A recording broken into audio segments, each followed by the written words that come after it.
What's going on, Internet? It is your boy, Eric Van Holtz, back again with another podcast short from Urban Beardsman. I am here with Clayton Cook. And today we're going to talk about Being a minimalist.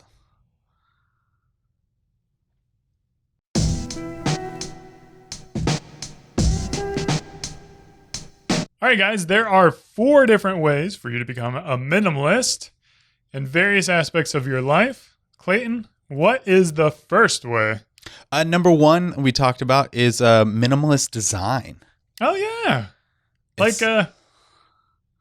Yeah, simple, sleek. It's something that now I think we see more of this now in today's day and age. Simple, sleek design. You don't want to overdo it. Whether it's like the way something functions, like phones now, it just has like one button or kind of like a sleek look to it, or even like the design of like our poster here, just something sleek, simple. It gets your point across, and you're not overdoing it with frills or too much. Yeah, I think companies like Apple have really shown how minimalist design can make a user's life better, more valuable, more productive, and so much of that is about just like the intangible aspect of the design that you can't really just put on paper. Yeah, and you can focus on what's important. Exactly. All right, what is number 2 way? Number 2, minimalize, minimum space. Minimum. That's a silly word to say. Minimalize your space. We see this trend now too with like tiny houses and like small apartments. We've talked about it before. Your home is a place to shower and sleep and eat. Right. And then the world is your place to go live. Yeah, and I think it's like the days of like the McMansions, the 6,000 square foot houses, the houses of destinations are coming to the end. And it's more about what do you really need in your house to not only keep the cost down, but also to keep the clutter out, keep the distractions away.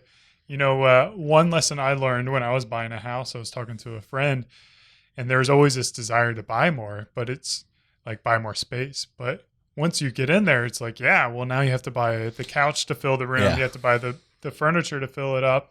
You have to have purpose for it. And you don't always need that purpose. Yeah, get a smaller space, less things to worry about, less things to stress you out, and get out in the world and live. Yeah, and that's probably more common than you would think. You have this idea of like a suburban lifestyle, but you think of the millions and millions of people who live in high density cities, they're all living in smaller places than your typical suburban house. All right. Number 3 way to become a minimalist. Minimize your possessions. Yeah, we're doing all sorts of minimizing. As a 6'5" guy, I can't shrink it down anymore. We just have less. Just have less things. Less. You're in a smaller space, so you need less things. Whether it's your wardrobe, a principle we talked about was like one in, one out. So you go buy a new shirt, you can get rid of an old shirt that you don't wear as much, or new pair of shoes, get rid of the one that it's replacing. Or just getting rid of like trinkets around the house, or just these weird things you accumulate. It seems like every time you move, you just have all these just boxes of stuff. Right. That you didn't even know you had.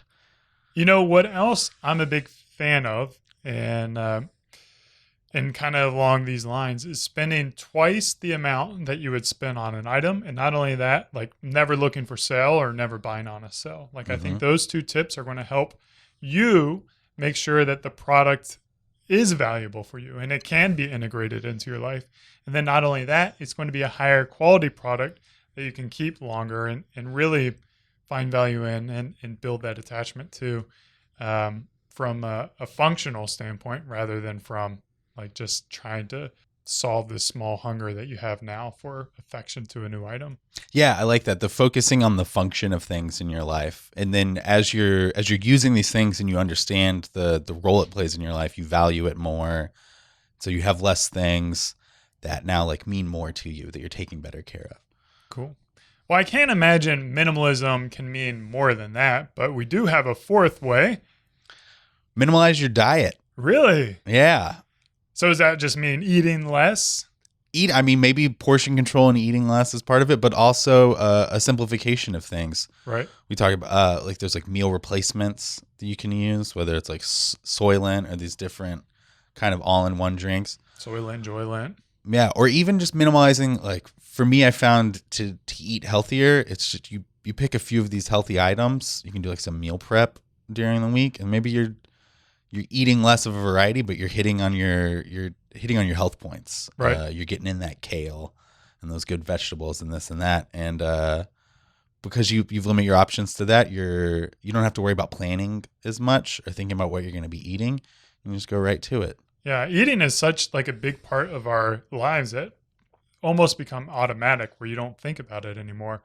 And if you just put a little bit of energy and brain processing power into your meals, into making it a minimalist diet, you can find that you're eating not only healthier, but you're simplifying and giving yourself more time in life to do the things that you love. Becoming more efficient.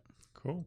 We've got a full podcast, all 45 minutes of this down below. The link is down below. We would love for you to hear the full episode. As always, thanks for watching. Cheers. Beard on. And beard on.